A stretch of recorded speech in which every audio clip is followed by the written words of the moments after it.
Mirë se u gjeta. Mirë se na Në shkollën Sevasti Qiriazi këtu në... Shkolla Sevasti Qiriazi, një nga shkollat më të vjetra në Shqipëri dhe shkolla më e madhe në qytetin e Korçës. Sa nxënës? 703 nxënës, që nga parashkollori deri në klasë të 9. Okej. Ka gjithsej 2 godina, sapo është rikonstruktuar, plotësisht. Janë bërë shumë ambiente të reja, të mira, bashkohore, duke filluar që nga kjo mediateka, që ishte një nga gjërat më të bukura që për shkollës, që funksionon si bibliotekë, si kabinet informatike. Përshëndetje. Mirë se u gjeta. Ndjes që ju ndërpresim. Në një botë që lëviz me shpejtësi, mos harroni të ndaloni dhe të dëgjoni veten.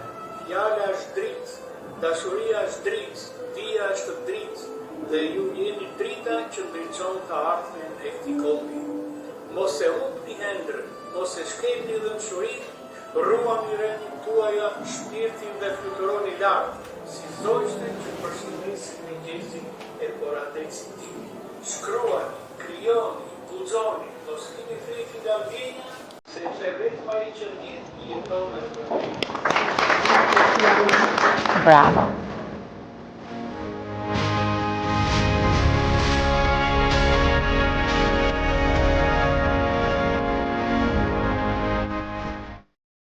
Është amfiteatri i shkollës, është një ambient që ne për momentin po e përdorim edhe si klasë. Kemi një nga klasat më të mira të shkollës që sapo na sollën fitoren e konkursit të gjuhës në rang qarku. Kjo klasa juaj ka fituar konkursin e gjuhës shqipe? Po, klasat e 5. Bravo. Disa. Po. Okej. Tani kemi dhe disa ngjarje shumë të rëndësishme këtë muaj, siç është dita e alfabetit, është dita e flamurit, se muaj nëntor është gjithë festa. Si thua ti Noemi?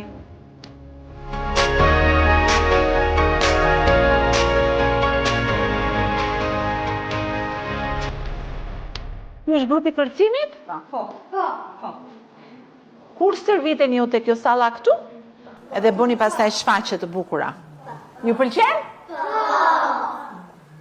Po mua më pranoni apo jam shumë e madhe unë? Shumë faleminderit. Faleminderit shumë.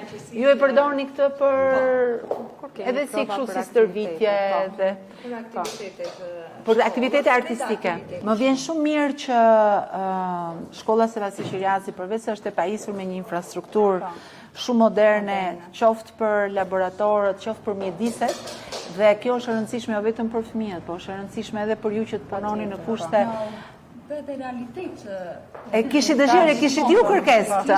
Po, kërkesë Tash zonjës ministri që kishte shumë kohë që Ne do vazhdojmë punojmë bashkë, ne do vazhdojmë punojmë jo vetëm për fëmijët, por edhe për mësuesët, sepse duhet jeni dhe ju mjaftueshëm të motivuar, aq më tepër që me buxhetin e vitit 2026 do të ketë edhe një rritje rroge për të gjithë mësuesët, rritet rroga me 30.000 lekë në muaj për të gjithë mësuesët. Do thoni ju që ne ndërkohë jemi në një periudhë të gjatë që rritet rregullisht, por ashtu sikurse duhet motivimi në klasë, ashtu duhet edhe motivimi personal.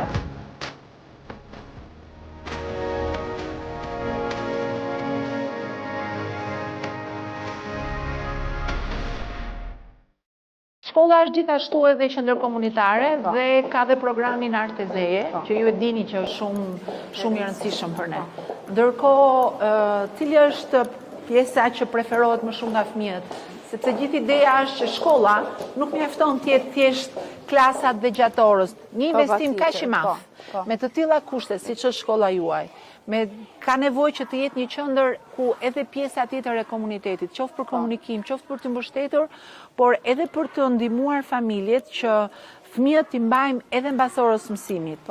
Sepse nëse ne nuk i mbajmë fëmijët gjatë pak më shumë se sa ora mësimit, ata ose kanë fatin prindër të cilët merren me ta, ose përndryshe do jenë le të themi jashtë kontrollit. Prandaj çdo aktivitet që bëjmë nuk është thjesht për të mbajtur fëmijët në klasë, por është për t'u ofruar këtyre qoftë disiplinën për edukim, po qoftë edhe zbavitjen. Prandaj kanë shumë të rëndësishme. Aq më tepër që me vitin 2026, siç e thash, ne do të shtojmë, kemi parashikuar rritjen e rrogës për të gjithë mësuesit në të gjithë Shqipërinë.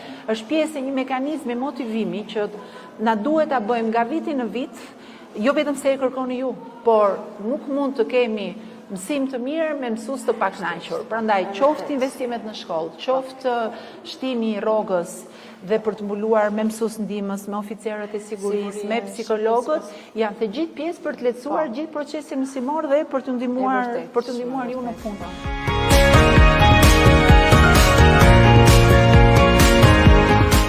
Shkolla Sevasti Qiriasi është e pajisur dhe me një qendër burimore. Qendër burimore, po. Ka gjithsej 11 fëmijë me aftësi ndryshe që shpeshherë kanë mëse të nevojshme shkëputje nga klasa dhe të punojnë në një ambient tjetër. Me mësuesen e tyre ndihmëse. Me mësuesen ndihmëse. Mësueset nuk janë të gjitha të profilit, por mësuesja e re që ka ardhur ka mbaruar arsim special dhe të tjerat janë në vazhdim. Përpiqen shumë nëpërmjet planeve PEI, bashkëpunimit me mësuesit e tjerë të landëve, përpiqen shumë dhe besoj që ka progres tek fëmijët. Shiko, e rëndësishme është që ne kemi ulur numrin e fëmijëve për një mësues ndihmës. Domethënë, sepse sigurisht kjo ka të bëjë dhe me burimet njerëzore, po për t'i dhënë rëndësi kësaj kategorie, të cilët duhet të jenë pjesë e gjithë përfshirjes. Pajisim shkollat edhe me mësues ndihmës, por edhe me një infrastrukturë. Sepse në momente të caktuara fëmijët duhet dalin dhe janë vetëm me mësuesin e tyre ndihmëse. Ma ajo që shohim në përditshmëri është që ka fëmijë që nuk duan të ndahen nga klasa. Pavarësisht se kushtet këtu i kanë, nuk duan që të dalin nga klasa. Dhe shumë e rëndësishme sepse për tashmë socializimi me fëmijët e tjerë. Dhe shoh që klasa është e pajisur me të gjithë mjetet e nevojshme për të punuar në mënyrë më të posaçme në momente të caktuara. Edhe për prindrit kjo është e rëndësishme.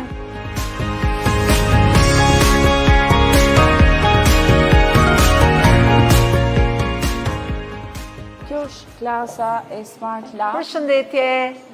Mësuese si jeni? Mirë. Si jeni? Qa klase jeni juve? Ju jeni klasa e 4B dhe çfarë lëndë po bëni?